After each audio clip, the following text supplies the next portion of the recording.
वरखेड तालुका नांदगाव. मला जे ना ॲसिडिटीचा त्रास होता. पोटामध्ये इंडोस्कोपी केली तर शिरा लाल झालेल्या होत्या. मी नाशिकला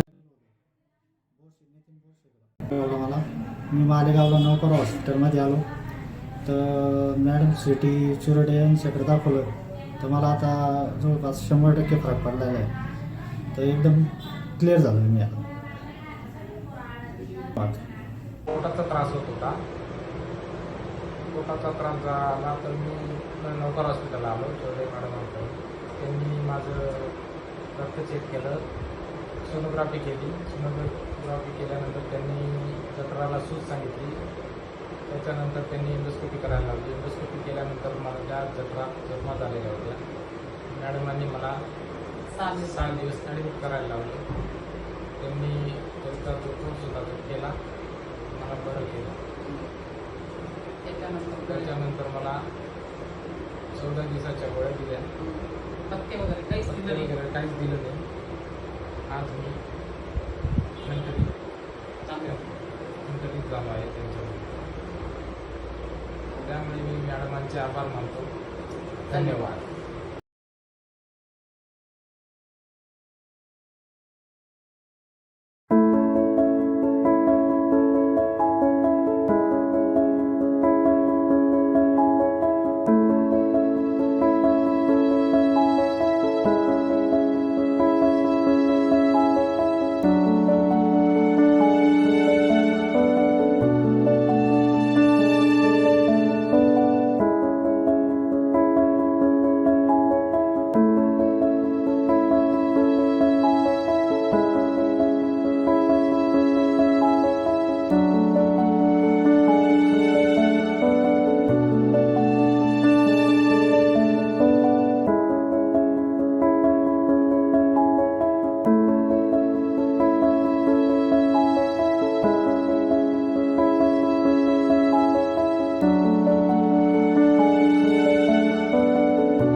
मला अगोदर खूप त्रास होत होता.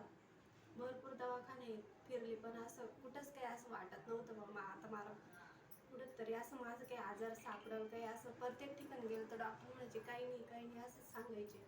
पण जेव्हा मॅडमकडे आली तेव्हा मॅडमनी मला खूप म्हणजे असं माझी एकदम असं आत्मविश्वास बी दाखवला. मला असं मॅडमने एकदम म्हणजे माझा आत्मविश्वास पण मला अशी आत्मशक्ती पण राहिली नव्हती. मी स्वतःच दुसऱ्याला काही सांगू शकत असं. तर मॅडम सोबत बोलल्यावर मला खूप चांगलं वाटलं. मॅडमनी मला असं मॅडमच्या बोलण्यातून एकदम असा आधार वाटला. आणि मॅडमनी सांगितलं मनीषा टेन्शन नाही घ्यायचं, मी तुझी लाईफ बदलून देईन सगळी. आता तू माझ्याकडे आली ना, कसलं टेन्शन घ्यायचं नाही. मॅडम मला पोटाचा पण खूप त्रास होतो. मला बरेचशा असं नको त्या गोष्टीचा त्रास व्हायचा. मॅडमनी मला खूप मस्त ट्रीटमेंट दिली. खूप समजून बी खूप सांगायच्या मॅडम व्यवस्थित. असं कोणत्याच दवाखान्यात एवढं कोणतेही डॉक्टर एवढं समजून सांगणार नाही. आणि सांगताना पण इतकं प्रेमाने इतकं समजून असं एकदम सांगायचे. आपल्या आईवानी बहिणीवानी असं पेशंट म्हणून तर कधीच त्यांनी असं हे केलं नाही. एकदम आपलं जवळची व्यक्ती, आपलं एकदम जवळचे, एकदम आपली बहीण किंवा आई अशी ह्याचप्रमाणे सांगत गेल्या. त्या असं हिंमत देत गेल्या, सांगत गेल्या. आणि माझा जो काही आजार होता बरेचसे पैकी आता मला बरं वाटतंय. नाही तर मला खूप त्रास व्हायचा. भरपूर दवाखाने हिंडले पण मला कोणत्याही ठिकाणी असं हे वाटत नव्हतं. पण इथं आल्यावर मला चांगलं वाटलं. आणि 5 दिवस माझ्या नाकात पण नळी टाकलेली होती, स्कूटी केली होती. आता पहिल्यापेक्षा बरं वाटतंय. मॅडम म्हणजे शुटी चोरडिया म्हटलं. मॅडम खूप खूप म्हणजे एकदम एकदम म्हणजे बोला खूप खूप खूप म्हणजे खूप स्मार्ट आहे मॅडम. मॅडमशी बोललं भेटलं तरी माणसाची आत्मशक्ती वाढते, एकदम आतून चांगलं वाटतं आणि आपल्याला हिंमत पण येते मॅडम सोबत बोलल्यावर. प्रत्येक गोष्टीमध्ये मॅडमनी मला साथ दिली, चांगली साथ दिली आणि मला खूप चांगल्या प्रकारची ट्रीटमेंट पण दिली. आणि अजून पण मॅडमवर माझा खूप विश्वास आहे. मॅडम अजून पण मला बरेचसे जे ट्रीटमेंट जे सांगितले ते पण अजून पूर्ण करायचे आहे आणि माझा खूप मॅडमवर विश्वास आहे. धन्यवाद नवकर हॉस्पिटल. तिकडची बाजूला ते चिरंजीवचे दोस्तचं नाव आहे अजय.